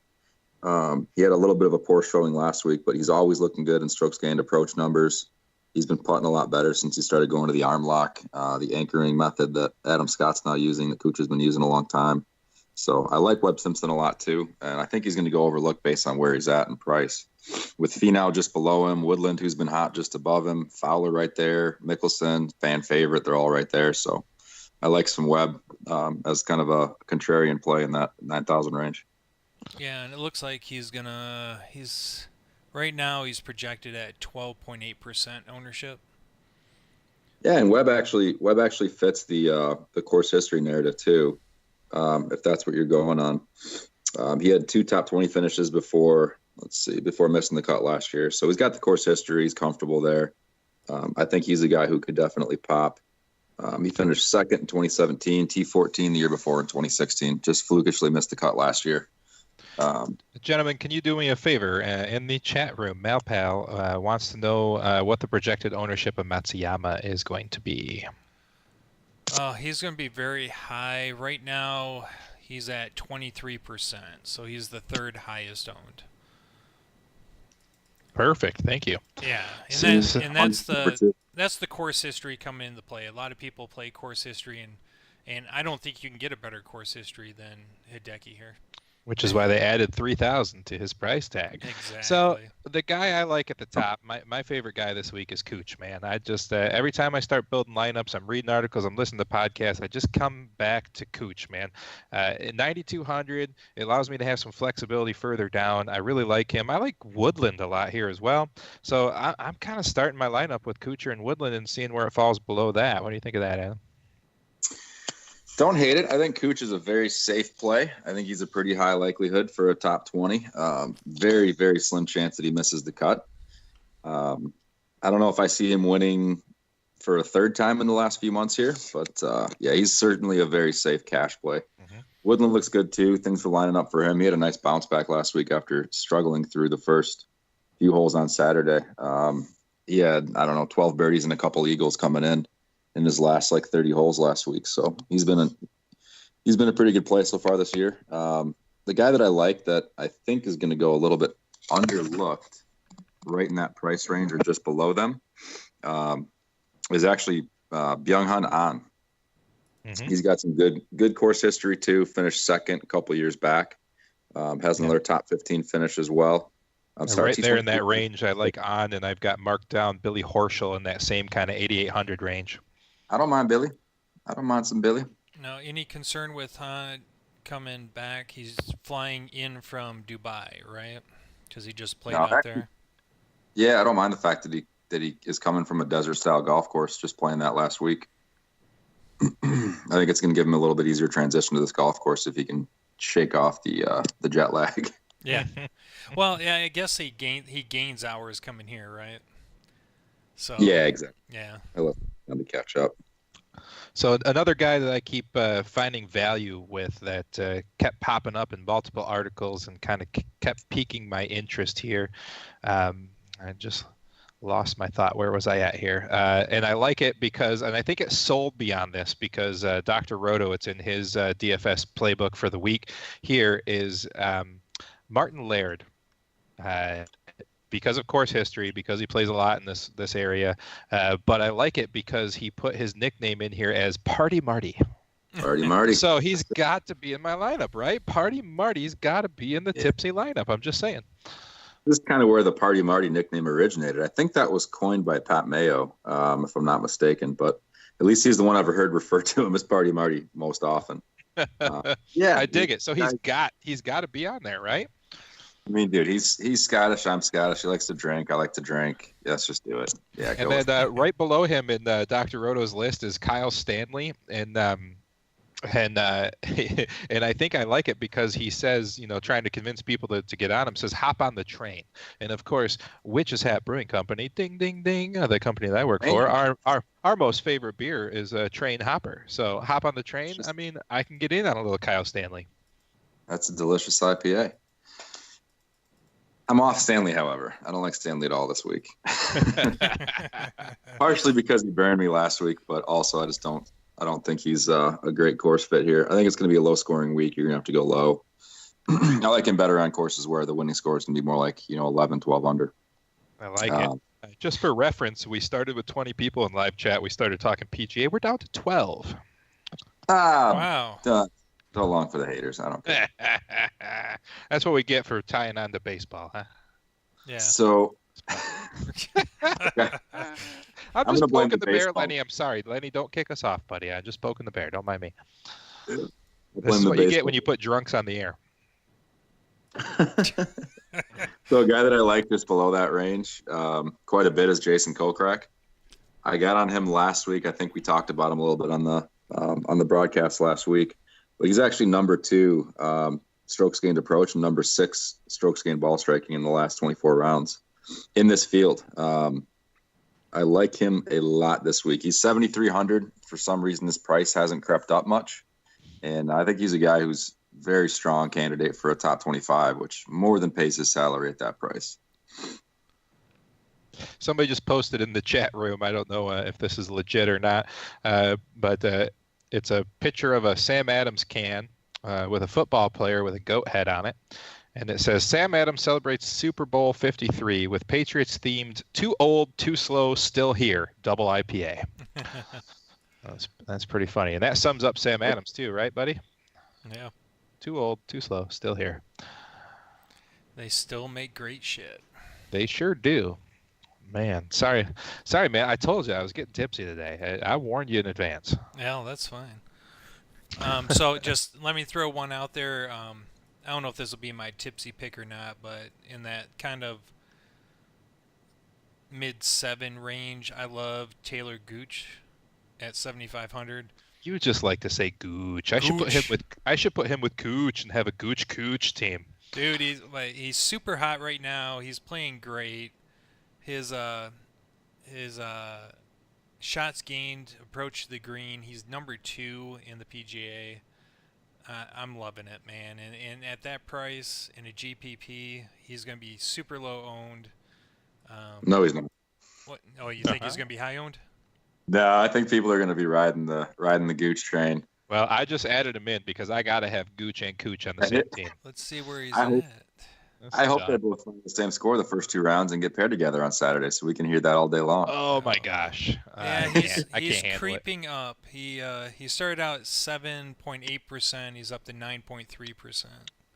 Yeah, I think he'll be 12 plus by the time it's all said and done. I'm okay with 12, as long as he doesn't get in the 20s. I like Gooch a lot. To me, he's a lot like Finau this week. Originally, I really wanted to play him, but if the ownership's going to be that high, 12 plus in the 7,000 range with as many options as there are is actually pretty highly owned. Mm-hmm. So there's a few guys down in that range I like a lot more. So I'll be kind of pivoting to those guys in tournaments to differentiate. And we're at a 15-minute warning, guys. We are Draught For Upside. You can find us at draftforupside.com. Draft spelled like draft beer, D-R-A-U-G-H-T. We're sponsored by I'm a Beer Hound. Thanks, Paul. We appreciate you, buddy. Hopefully we'll have you on for next season as well. That would be awesome. We are on Lenny Melnick, fantasysports.com/live right now. Come check it out. We got great shows 7 days a week. We're all over the place. We got Lenny's daily podcast. We've got the costly offside penalty we're talking about tomorrow morning starting at 9 a.m. 10 o'clock with the costly offside penalty with Mike Stromey, my homie. Switching back to JJ Sports Talk, although I believe he is gone this week, so probably the mystery show again. And Aloha, that is at 2 o'clock. Aloha Fantasy Baseball with Kevin Hastings at 3 o'clock tomorrow. And we're going to finish out the night with several great shows. Aaron, you're welcome. Not sure what that is, but sounds fun. Lenny and Andrea, you can't miss the two lovebirds, huh? Baseball from the Desert with Ralph. And to end the night at 11 p.m. to take us to midnight will be Fantasy Fisticuffs. Football Thursday with Dan and Dave. Well done. Thank you. I've been practicing. Did you write all that down? I may have. Don't make fun of me. All right, so we've talked about favorites. We've talked about mid-range. We've getting down to the nitty-gritty. Let's talk value because, frankly, I like a lot of the guys in this 9,000 up range, and I got to find some gutter runners here. So help me out here, buddy. Let's go sub 7,000, and let's figure it out. The gutter runners. I like that. Patent pending.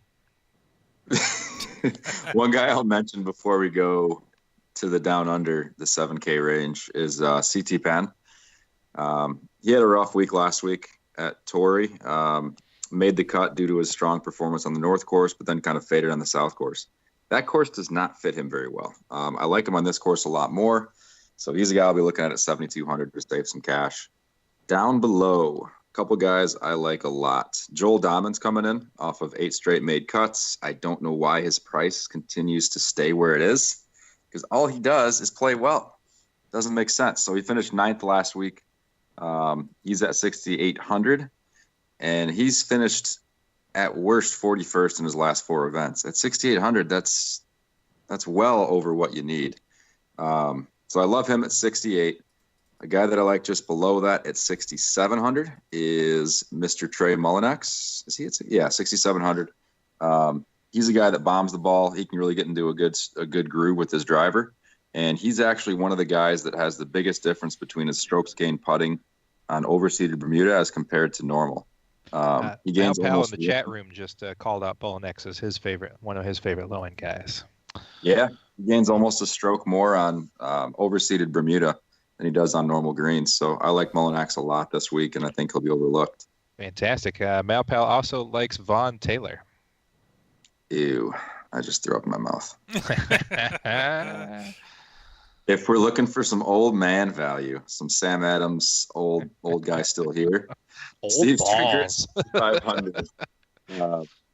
Stricker's a guy that I'll be probably playing in my cash games. He's top 30 in strokes gained approach, strokes gained ball striking, and surprisingly enough, he's actually 16th in the field in strokes gained par 5s. He's incredible with his wedges, and he's a very good putter. So Strick at 6,500, I will also be having a good amount of in cash games. I dig it.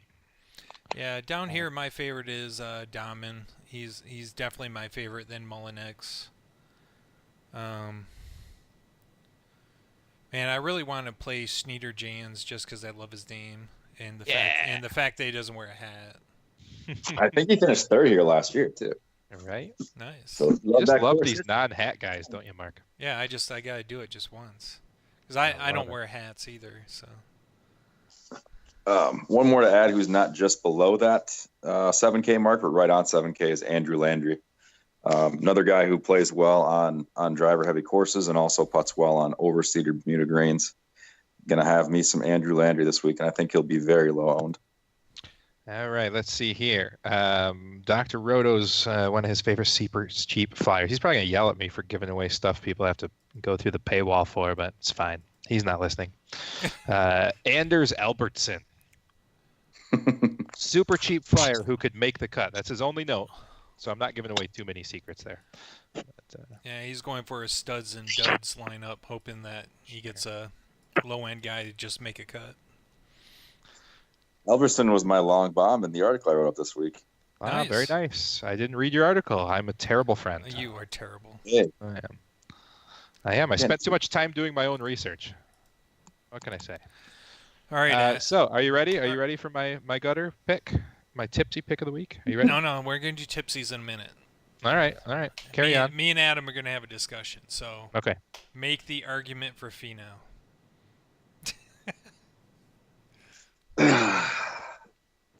My argument for Finau was a lot stronger before I saw the ownership and before I dug a little deeper into that.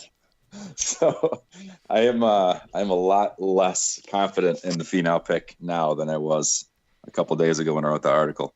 And I can tell you, Drew Phelps and Dr. Roto are off of Mr. Finau. I am at 35% in tourneys, but if I was going to make the argument for him, it would be that he's an incredible driver of the golf ball. He gains a lot of strokes on driver-heavy courses. So he's great off the tee. His approach game can be dialed in, and he's one of those guys that doesn't need like great form coming into the week for him to pop. He putted horribly last week over the weekend and still fired, I think, 5 under on the weekend with a double. So he's a guy, if that putter flips, we're on completely different types of greens here, a little easier to putt, and he tends to get along better with them. I could easily see him finishing high up. And initially, gut feeling was I liked him to win. I'm slightly backing off that stance, but that's kind of the argument you're going to build for him if you're going to. Well, I mean, 35% agree with you, then, that's not a bad argument, bro. Yeah, I mean, Finau, in my mind, he's a cash game player. He fits the course perfectly. He's going to score lots of points, but at 35%, I'm fading him in GPPs. That's kind of my feeling. He's cash only this week. I'm not going to sprinkle him into GPPs if he's 35% owned. If I put him on 2 lineups out of 20, that's not going to help me in any way. So one interesting thing. So going through the stats here, just to give everybody what I did was, he's 8th in DK points. His shots gained tee to green, he's 5th. Shots gained off the tee, he's 18th, and he's currently number 2 in the PGA in driving distance. He's just hitting the ball off the tee just insanely great right now. Like you said, his fall has been putting. Now the interesting thing here is if you take course history into consideration, he missed the last 3 cuts at this course. So now he's playing a lot better this year so far than he has in previous years, but just something to think about, especially at the high ownership. All right, guys. Well, we're coming up on about 7 minutes left, so let's do our games like we like to play our games, shall we? I would like. Did you reveal your pick yet? I haven't. We'll get there. Golf pick. All right. I would like. We don't have time to do what I want to do. I want to start doing a very quick snake draft at the end of these segments, but we had to do Super Bowl talk, so we'll have time for that in future golf shows, right? Because that sounds fun. Sure. So what I want from you this week, let's see, is Chris still around? I see you muted, but is he still here? I'm here. I've got a tipsy pick. I'm ready. Yes, I love it. Everybody has tipsy picks. All right, PGA.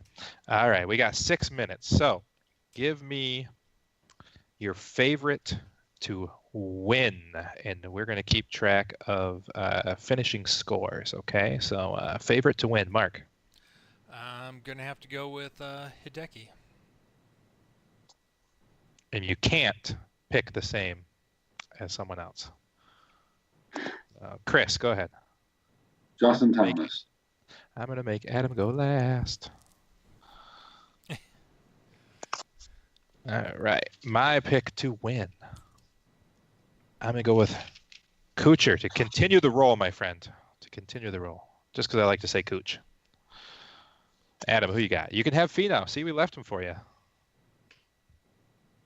So am I picking last every week, or is this going to rotate? No, we're going to rotate. We'll rotate. All right, cool.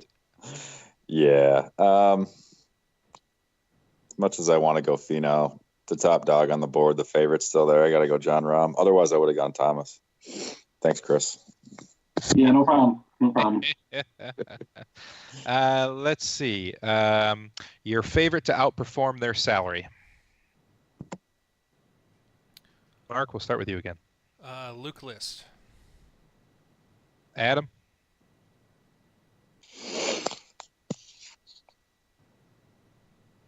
Come back to me. All right, I'm going to come back to you. Chris? Justin Thomas. Sticking with Thomas, huh? I like it. So you really want him to win. I like it.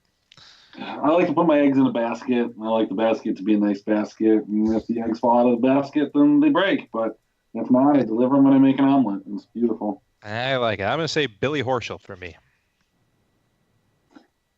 Justin Thomas can't be my tipsy pick, can he? That's true. That's true. Favorite to outperform salary, I'll go with Jason Kokrak at 7,300. You're going to make me look up how to spell. I don't like that. Kokrak. Easy enough. Dude, I don't like three Ks in the last name, but All right. Tipsy pick must be 7K or below. Who wants to go first? We should let Adam go first. He seemed kind of upset that he didn't get to go first the other one. So Yeah, Adam. yeah, if we're going below 7K, I will be locking in Mr. Trey Mullinax, 6,700. Christopher. Don Catlin. I didn't hear that quite yet, buddy. John Catlin. John. Atlin.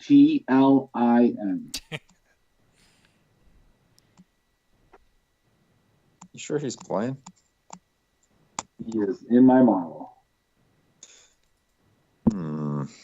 Fair enough. Mark, you got one? I will take Joel Dahman.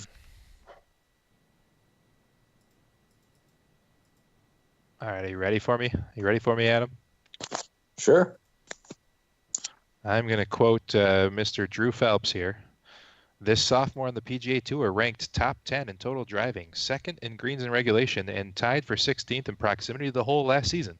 He also finished 9th in good drive percentage, which are really good things that give him value at waste management. Sam Ryder already has 2 top 5s this season, including a third at TPC Summerlin, another desert layout. So I am going with Sam Ryder at 6,500. I actually like that. Nice work. Yeah. And on the off chance that I am incorrect and John Cantlin is not playing, it would be Anders Albertson. Did somebody say that? We talked about him, but nobody picked him. Yeah, we like him. No, just but in case he's not really, Adam just seems really he's throwing me off, he's weirding me out here. I think he's playing, but I don't want to be drawing dead here. So I love it, guys. We got about 2 minutes yet before we got to get out of here. So Mr. Jora can talk about the Mets 360. Anything closing thoughts from anyone? I know.